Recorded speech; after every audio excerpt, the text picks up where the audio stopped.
Assalamualaikum warahmatullahi wabarakatuh. Alhamdulillah wa syukurillah la haula wa la quwata illa billah. Sahabat AA ya, Aji Abdullah AA ya. Kita kembali lagi belajar ngaji bareng AA. Baik, sebelum kita belajar ngaji, saya akan sedikit sharing terkait ketika kita belajar membaca Al-Quran, itu tidak ada istilahnya. Ya, tidak ada istilahnya orang bisa membaca Al-Quran itu karena bakat atau faktor keturunan atau faktor karena mungkin dari lahir mungkin ya.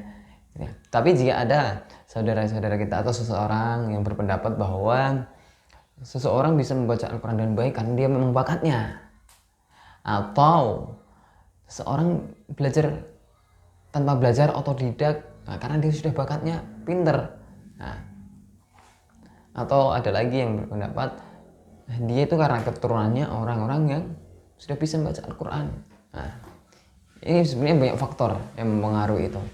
Nah, pendapat yang di atas tadi, yang saya sebutkan tadi, menurut saya itu kurang tepat, perlu dilengkapi gitu ya. Bahwasanya dalam kita belajar Al-Quran tidak karena faktor keturunan, itu masih ada aspek yang harus kita perhatikan lagi, atau beberapa hal yang harus kita perhatikan lagi.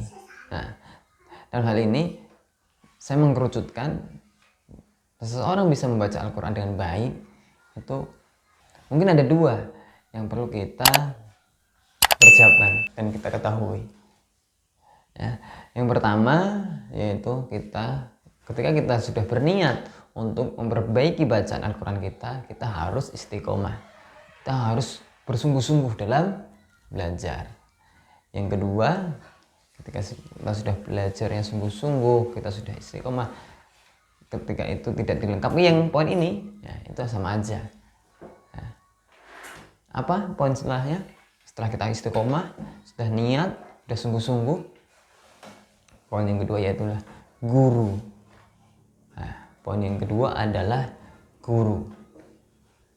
Tentunya guru yang paham tentang bacaan Al-Quran, tentang tilawatil Al-Quran.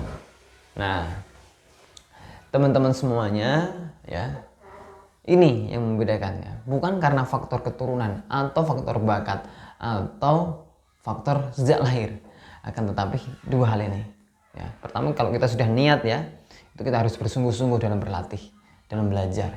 Yang kedua, guru. Teman-teman semuanya, nah ini yang harus kita perbaiki, ini yang perlu kita ketahui ketika kita ingin belajar Al-Quran. Kita harus siapkan dua hal ini. Pertama, kesungguhan kita. Yang kedua, guru yang siap untuk mendampingi kita, melatih kita untuk mencapai kemantapan dalam membaca Al-Quran.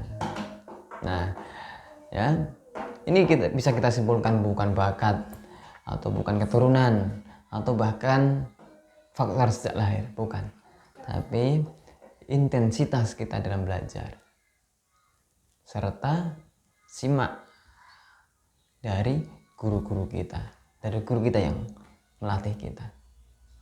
Mungkin itu teman-teman semuanya, ketika kita dalam belajar membaca Al-Quran, dua poin ini yang perlu kita kuatkan: keistiqomahan kita, kesungguhan kita. Yang kedua, guru yang siap untuk mendampingi kita. Dan insya Allah guru-guru Al-Quran akan siap mendampingi kita ketika kita sudah ingin belajar Al-Quran. Mungkin itu sahabatku semuanya. Terima kasih dan mohon dukungannya dan doanya agar Allah senantiasa memberikan kesehatan, keberkahan untuk kita semuanya. Mungkin itu wallahu a'lam bishawab. Wassalamualaikum warahmatullahi wabarakatuh.